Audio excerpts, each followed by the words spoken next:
Okay, everyone, back again. Freaky Friday. Today, I hope you're having a fabulous Freaky Friday. Join us over on Truth Frequency Radio later on tfrlive.com for myself and the guys getting into the weird, the wonderful, and the woo. And if you're new to the channel, please hit subscribe. I'm desperate to get over this 100,000 mark. I thought we'd do it this year. I'm not too sure, but with the help of all of you out there, clicking subscribe and sharing the information, perhaps altogether we can pull together and get me over the line, right? Hopefully. But on the Kev Baker show, the past couple of episodes, and the interview with Lee Stranahan in particular, we got into what I was calling the weirdness, what has happened to social media, the alternative media, ever since, say, around the time of 2014, 2015, and the emergence of this thing called the alt-right. Now, we started getting into all of the kind of prominent alt-right characters, people like Mike Cernovich, Jack Posobiec, and we were also getting into somebody who Lee claims is their paymaster, and I've no reason to doubt that with the research that Lee Stranahan has done. And you can find Lee's got a show on Fault Lines, called Fault Lines, over on Sputnik News. But the character in question is somebody called Jeff Gizia. Now, the reason he came into the conversation, folks, was because Jeff had put together this paper here for NATO Strategic Command. Now, this is all about mimetic warfare. Now, I'm not going to get into this because there's something new that's come along today, but it fits in with all of this. And if you want to know more about this paper, you can easily find it. It's on the Stratcom website. Just Google Jeff Gizia. It's time for mimetic warfare. And what it relates to, what it gets into is the fact that it talks all about the use of social media and the way that social media can be weaponized. They use the example of a terror group in the Middle East that was really, really prominent and we were all familiar with and still familiar with, and how online operatives, agents, basically information warfare could take place. You could have people infiltrating these groups. You could have people imitating these groups and in some cases just downright taking them over. And that was something we covered with Lee Stranahan. I covered it with Scott Lopez last night as well. And I've been checking out some of these people, some of the names today, and I was on this Jeff Gizia. I was on his Twitter page, and I found something really interesting because he retweeted this article here. And it's from Stratcom. Recognize that? NATO, the same place that Mr. Gizia has previously written articles for. And it says, quote, the UK's new Special Cyber Operations Unit, 6th Division, or 6DIV, will move beyond the typical cyber capabilities within the military sphere into full-blown social media information warfare. And this comes from Forbes.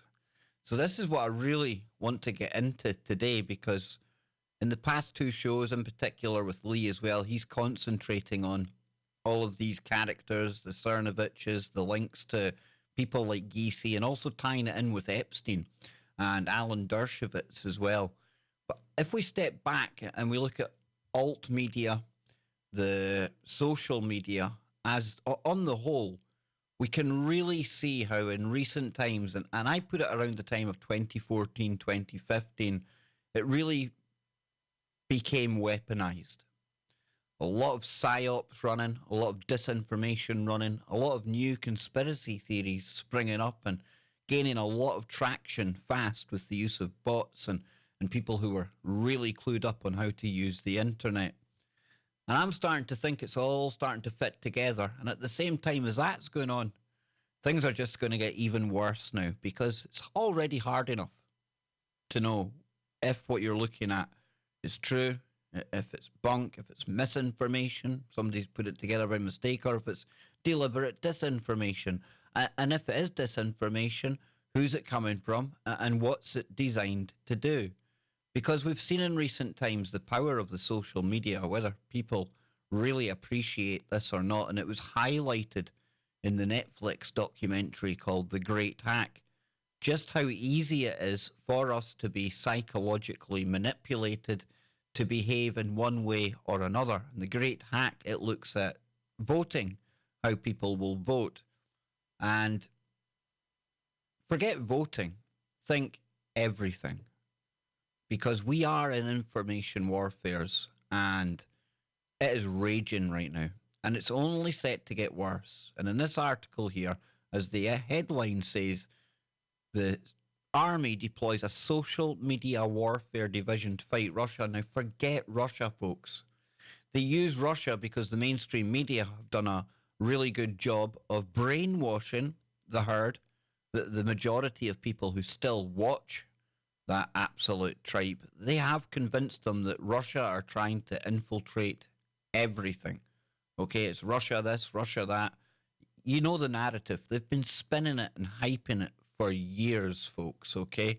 And it's quite interesting that Jeff Geezy, who we were talking about, he was actually warning or talking of Russian involvement and Russian interference in elections long before the narrative ever became public. Make of that what you will. But it says here, we need to deploy our asymmetric edge and bring focus to the orchestration of intelligence, information operations, cyber, electronic warfare, and unconventional warfare, Lieutenant General Ivan Jones, the commander of the Britain's Field Army, said as he announced the formation of a cyber warfare unit to fight above and below the threshold of conventional conflict. The UK's new Special Cyber Operations Unit, 6th Division, will move beyond the typical cyber capabilities within the military sphere into full-blown social media information warfare. Now remember what I said. This is not about Russian bots, Russian interference that may be coming up in the 2020 election. It's not about that, folks. It's about any group or any idea that the government deems dangerous. We've seen so many groups getting kicked off of Facebook in recent times for being, was it terrorist threats? You know, you had, I think it was it Britain First? Were they one of the ones? And basically, you know, people's free speech is being removed here faster and faster and faster. And they're doing it under the guise of, they're pesky Russians. They're everywhere. We need to clamp down. We need to fight back. I'm not saying that Russians aren't a threat. I'm not saying that. However, we know how this plays out, especially when you bear or bring into mind this article from yesterday that says the FBI document warns that conspiracy theories are a new domestic terror threat. Now, they're using that ludicrous, absolutely ridiculous conspiracy that you can see there, the 17th letter of the alphabet, and they're also using this one here. In my mind, two conspiracies that have served the purpose of those looking to take away our freedom of speech. And then we come back to here into this article. I won't read all of it. We'll just get into some of it.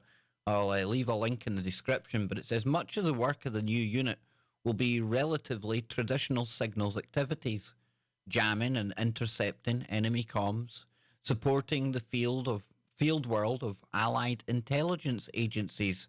But as a sign of the times, the new unit also has an offensive and defensive propaganda remit, taking the social media fight to Russia as well as the various state-sponsored terror groups, using those platforms to stir unrest and interfere with the workings of the West. It's not confined to Russia, folks. This is where questioning anything and coming up with a group that basically doesn't support the government globalist agenda, you're going to find yourself targeted by this. And even if you're starting to look for information yourself, there's going to be Facebook groups, there'll be things on Twitter that you think are being posted by genuine people, but in fact, it's going to be coming from characters working for units like this. And all of it with the likes of big data that they hold on us, they'll know exactly what buttons to push. They'll know exactly what memes to put out there to make us think one way or another, which makes us behave one way or another. You see how bad this is getting? It truly, truly is. And it says Philip Ingram, a defence analyst after years with the British military intelligence, told me this is the first step in the British Army recognising and countering how the information sphere can be and is weaponised. Oh, you better believe it's weaponised, folks. Big time. It is critical that this is addressed at the defence level as well as coordinated within our NATO allies and in particular the US. So you can bet your bottom dollar they're going to be using things like this, which just happens to be on a NATO website. It's time to embrace mimetic warfare, trolling, the weaponization of trolling. And that's not even me saying that. It's Jeff Geezier. And when you look at what's going on Twitter, on YouTube, on Facebook, and things like that, you can see the mimetic warfare raging everywhere. As Scott Lopez rightly brought up last night, it was called the Great Meme Wars. Remember that? Yeah, literally, meme wars. So come back here just for a moment. It says Ingram met General Davis a day before the new division was announced and told that this is a journey for the Army, starting with small adaptive steps enabling a better cycle of rebalancing for the future as threats evolve and develop. And of course, they can even pose as false threats. You know, they could form, again, in our Facebook group, look on the surface as if there's something organic and maybe anti-government, and then they start to get a bit violent, calling for violence, and all of a sudden you'll see the government saying, well, we need to clamp down on groups like this, but it won't be to go after them. It'll just be to give the government the excuse and the cover to shut down even more of us.